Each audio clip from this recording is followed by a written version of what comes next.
కార్మికులుగా నమోదు పొందితేనే ప్రభుత్వ పథకాలు వర్తిస్తాయని, ఎవరైనా కార్మికులు నమోదు చేయించుకోలేని వారు ఉంటే తన సొంత డబ్బును వెచ్చించి నమోదు చేయిస్తానని ఏలూరు అసెంబ్లీ నియోజకవర్గ టీడీపీ, జనసేన, బీజేపీ కూటమి ఉమ్మడి అభ్యర్థి బడేటి చంటి కార్మికుల హర్షధ్వానాల మధ్య ప్రకటించారు. ఏలూరు ఓవర్బ్రిడ్జ్ సమీపంలో నిర్వహించిన మేడే వేడుకల్లో కూటమి ఉమ్మడి అభ్యర్థి బడేటి చంటి ముఖ్య అతిథిగా పాల్గొన్నారు. తొలుత ఆయనకు కార్మిక నేతలు, కార్మికులు అపూర్వ స్వాగతం పలికారు. పూలమాలలు వేసి తమ అభిమానాన్ని చాటుకున్నారు.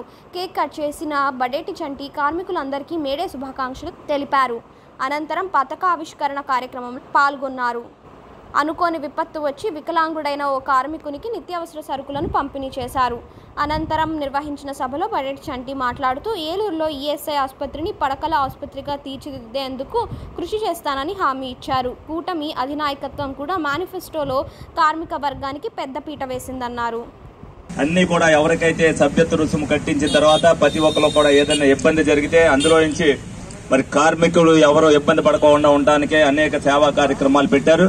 తప్పనిసరిగా దాంట్లో అందరూ కూడా జాయిన్ అయ్యి అందరూ కూడా తప్పనిసరిగా సేవా కార్యక్రమాలు ఉపయోగించుకోవాలని మీ అందరినీ కూడా తెలియపరుస్తున్నాం. అలాగే ఏదైతే ప్రభుత్వ పరంగా ఇదివరకు మీకు ఏదైతే అవుట్ పేషెంట్ గా ఈఎస్ఐ ఆసుపత్రి ఉందో తెలుగుదేశం పార్టీ అధికారంలోకి రానితోటి దాన్ని పడకల ఆసుపత్రిగా చేయడానికి అంతా కూడా మేమన్నీ కూడా కార్యాచరణ సిద్ధం చేసుకున్నాం. తప్పనిసరిగా మీ అందరికీ కూడా వైద్య సేవలు అన్ని కూడా పూర్తిగా అందేటట్టుగా మీ కార్మిక సోదరులందరికీ చేయడం జరుగుద్ది.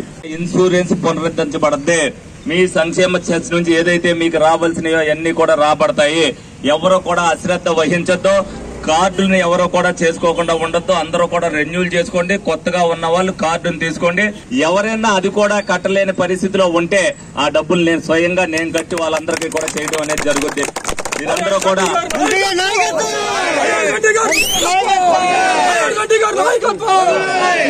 కూడా ఈ నెలలో ఎవరెవరికైతే లేవో అవన్నీ కూడా పునరుద్ధరించడానికి ఒక లిస్ట్ తయారు చేయండి. ఎవరు కడతారు, ఎవరు కట్టరు అనేది మీరు టిక్ పెట్టుకోండి. మిగతాదంతా కూడా నేను ఎంత అమౌంట్ అయితే అంత నేను ఇస్తాను. అందరూ కలిపి కార్మిక లేబర్ ఆఫీసర్ కి మీరు అందరూ కూడా సబ్మిట్ చేయండి. ప్రతి కార్మిక సోదరుడు కూడా లేబర్ యాక్ట్ లో ఉండాలి. ప్రతి ఒక్కరి కుటుంబం కూడా రేపొద్దున మీకు ఏదైనా జరిగితే వాళ్ళు అనాథలు అవ్వకూడదు. మీ పిల్లలు బాగా చదువుకోవాలి అంటే ఇది మీకు బాగా ఉపయోగపడుతుంది. దీని తరపున రేపు రాబోయే రోజుల్లో కూడా చంద్రబాబు నాయుడు గారు మీకు ఆ నిధి నుంచి కూడా అనేక కుటుంబ సభ్యులకు ఎవరైతే చదువుకుంటున్నారో వాళ్ళకు కూడా అందులో రాయితీలు రాబడతాయి. తప్పనిసరిగా ప్రతి దాన్ని సద్వినియోగం చేసుకోవాలి అంటే మీరు అందులో లేబర్ యాక్ట్ లో కార్మికుడిగా ఉండాలి. లేకపోతే మీరు కట్టుకోకుండా ఉంటే మీరు రోజు పనిచేస్తున్నా కూడా ఏమీ తెలియదు. కాబట్టి ప్రతి ఒక్కరిని కూడా చైతన్యం చేసి మీరందరూ కూడా లేబర్ కార్డు అనేది మీ అందరికీ కూడా ఉండాలి. తప్పనిసరిగా దాన్ని తీసుకోవాలని సవినయంగా కోరుకుంటూ మరి ఏదైతే కూటమి తరపున మేమందరం కూడా పోటీ చేస్తున్నామో రేపు రాబోయే రోజుల్లో తప్పనిసరిగా కార్మిక సోదరులందరూ కూడా పిడికిల్లి బిగించి కూటమి అభ్యర్థులను గెలిపించవలసిన బాధ్యత మీ అందరి మీద ఉంది. పిడికిల్లి దెబ్బకే ఫ్యాన్ ఇరిగిపోవాలి 3 రెక్కలు కూడా మీ అందరికీ కూడా.